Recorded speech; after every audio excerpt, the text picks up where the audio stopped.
ქრისტის შუბლზე გაწერია რომელიღაც არსებითი სახელი და თუ გამოიცნობ აი ამ არსებითი სახელს კითხვებით, მაშინ აი ეს ბუშკორცი იქნება შენი. დაიწყე, დამისვი კითხვები და მე გიპასუხებ სიმართლეს. ვიყენებთ ხშირად? არა, მაგას არ ვიყენებთ ხშირად. იჭმება? გააჩნია, რავი, შეგვიძლია შევჭამო, ჩვენებაზეა. ხილია თუ ბოსნეული? არც ერთი. ტკბილი? არც ტკბილი. ცხოველისგან კეთდება?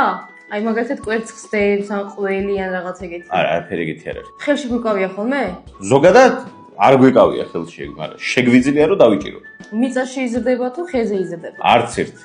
და საერთოდ მე მარტო კის ან არას გიპასუხებ.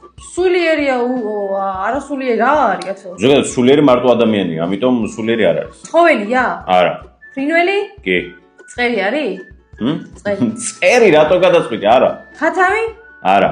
აი შენ თუ ამას უბრალოდ ვერ მიხვდი, ამ არხიდან გაგაგდებ. კვერცხი? კვერცხი ფრინველია კი. მირცხალი? არა. აი უბრალოდ პირველივე ეგონა მოგსვლოდა თავში. ფრინველი და პირველი და მომსვლოდა. ბუ? ბუ! კი, ბუ, კრისტინე. ბუ არის, როგორ ვერ გამოიცანე, ფრინველზე პირველივე ბუ უნდა გეთქვა. ჩემ ეს არ გეკუთვნის ეს ბუშკორცი და მე გავხსნი, რომ ძალიან დიდი ხანი დაგჭირდა. ნახოთ, რა ამოგუა ბუშკორცი. ეს ჩემია. ამოვიდა. ულამაზესი ლაბუბუ ამოვიდა. და რაც თავარია, ყველა ბუშკორცში ამოდის უგემრიელესი ლავლავი.